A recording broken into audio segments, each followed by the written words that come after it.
बिस्मिल्लाहिर्रहमानिर्रहीम। अस्सलामुअलैकुम वरहमतुल्लाहि वबरकातुहू। आज की इस वीडियो में कुरान मजीद की तरतीब तौक़ीफ़ी के लिहाज से सबसे पहली सूरतुल फातिहा का तारुफ़ आपको बताऊंगी। इसकी तस्मीह, वजह, इसका पस मंज़र क्या है, सूरतुल फातिहा का शान नज़ूल क्या है। आप जानेंगे कि सूरह फातिहा पढ़कर दम करने से मरीज़ों को किस तरह शिफा मिलती है। आपको बताया जाएगा कि जब बंदा सूरह फातिहा पढ़ता है तो अल्लाह ताला कितना अनमोल जवाब देता है। इससे पहले कि वीडियो स्टार्ट करूं, अगर आप मेरे चैनल पर पहली बार आए हैं तो पीके इल्म के सफ़र को सब्सक्राइब करें और बेल की नोटिफिकेशन को ऑन कर दें ताकि आपको हर आने वाली मालूमाती वीडियो आप तक पहुंच सके। कुरान मजीद की तरतीब तौक़ीफ़ी के लिहाज से सूरतुल फातिहा सबसे पहली सूरत है। सूरह फातिहा मक्की है। इसकी 7 आयात, 29 कलमात और 139 हरूफ हैं। तरतीब अल तंज़ील में इसका 5वां नंबर है। सूरह फातिहा की तस्मीह, वजह क्या है। लफ्ज़ फातिहा का रूट वर्ड फ़े है जिसका मानी खोलना, वाज़िह करना है। अरबी ज़ुबान में मफ्ताह, चाबी यानी खोलने वाली को कहा जाता है। सूरह फातिहा को एक तरह से कुरान का आगाज़ भी कहा जाता है। फातिहा के मानी आगाज़ और इब्तिदा के हैं। फातिहा कहते हैं शुरू करने वाली को। चूँकि कुरान करीम में सबसे पहले यही सूरत लिखी गई है इसलिए इसे सूरत फातिहा कहते हैं, और इसलिए भी कि नमाज़ों में क़रात भी इसी से शुरू होती है। सूरतुल फातिहा के मुख्तलिफ नाम हैं। उम्मुल कुरान, उम्मुल किताब, सबअ मसानी, सूरतुल हमद, सूरतुल सलात, सूरतुल शिफा, सूरतुल रक़ैया, असासुल कुरान, सूरतुल कनज़। सूरतुल फातिहा के हदीस में बहुत ज़्यादा फ़जीलत आई है।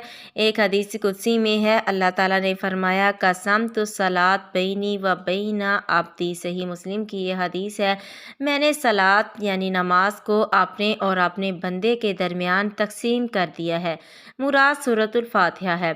इसका निस्फ़ हिस्सा अल्लाह ताला की हम्द व सना और इसकी रहमत और रबूबियत और अदल व बादशाहत के बयान में है, और निस्फ़ हिस्से में दुआ मनाजात है।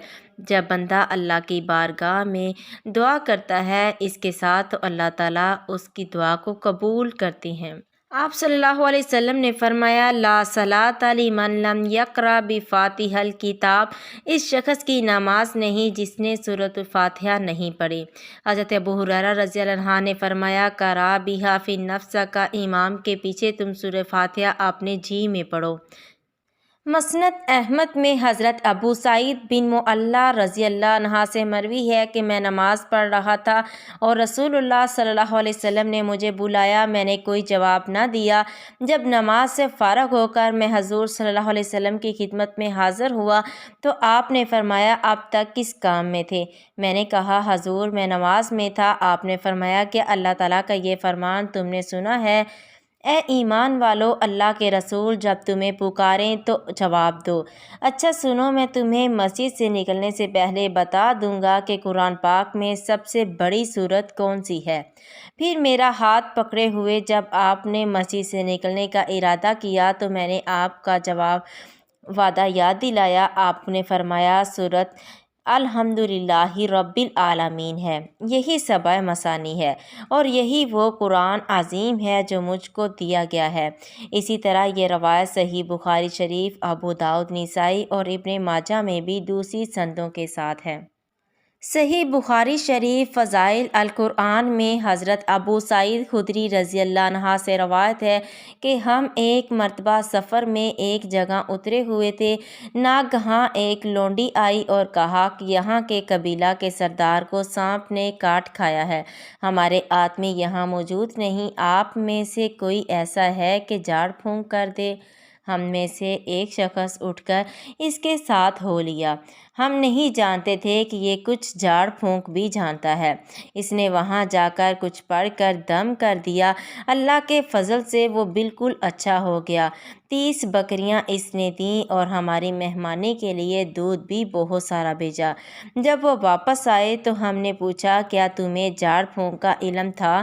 اس نے کہا میں نے تو صرف سورہ فاتحہ پڑھ کر دم کیا ہے۔ ہم نے کہا اس آئے ہوئے مال کو ابھی نہ چھیڑو، پہلے رسول اللہ صلی اللہ علیہ وسلم سے مسئلہ پوچھ لو۔ مدینہ میں آ کر ہم نے حضور صلی اللہ علیہ وسلم سے ذکر کیا۔ آپ نے فرمایا اسے کیسے معلوم ہوا کہ یہ پڑھ کر دم کرنے کی صورت ہے؟ فرمایا اس مال کے حصے کو کر لو، میرا بھی ایک حصہ لگانا۔ صحیح مسلم شریف اور ابو داؤد میں یہ حدیث ہے۔ صحیح مسلم کی بعض روایتوں میں ہے کہ دم کرنے والے حضرت ابو سعید خدری رضی اللہ عنہ ہی تھے۔ مسلم اور نسائی میں حدیث ہے کہ رسول اللہ صلی اللہ علیہ وسلم کے پاس ایک مرتبہ حضرت جبرائیل علیہ السلام بیٹھے ہوئے تھے کہ اوپر سے ایک زوردار دھماکے کی آواز آئی۔ جبرائیل علیہ السلام نے اوپر دیکھ کر فرمایا آج آسمان کا وہ دروازہ کھلا ہے جو کبھی نہیں کھلا تھا۔ پھر وہاں سے ایک فرشتہ حضور صلی اللہ علیہ وسلم کے پاس آتا ہے اور کہتا ہے خوش ہو جائیے، 2 نور آپ کو ایسے دیے گئے ہیں کہ آپ سے پہلے کسی نبی کو نہیں دیے گئے۔ سورہ فاتحہ اور سورہ بقرہ کی آخری آیتیں، ایک ایک حرف ان میں سے نور ہے۔ صحیح مسلم میں حضرت ابو ہریرہ رضی اللہ عنہ سے روایت ہے کہ رسول اللہ صلی اللہ علیہ وسلم نے فرمایا جو شخص اپنی نماز میں ام القرآن نہ پڑھے اس کی نماز ناقص ہے، ناقص ہے، ناقص ہے، پوری نہیں ہے۔ حضرت ابو ہریرہ رضی اللہ عنہ سے پوچھا گیا کہ جب امام کے پیچھے ہوں تو فرمایا پھر بھی چپکے چپکے پڑھ لیا کرو۔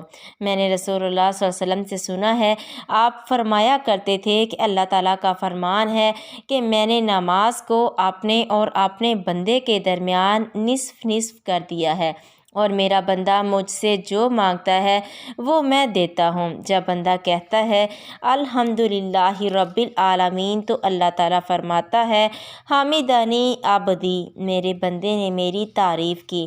پھر بندہ کہتا ہے الرحمن الرحیم، اللہ تعالیٰ فرماتا ہے اثنا علی عبدی، میرے بندے نے میری ثنا بیان کی۔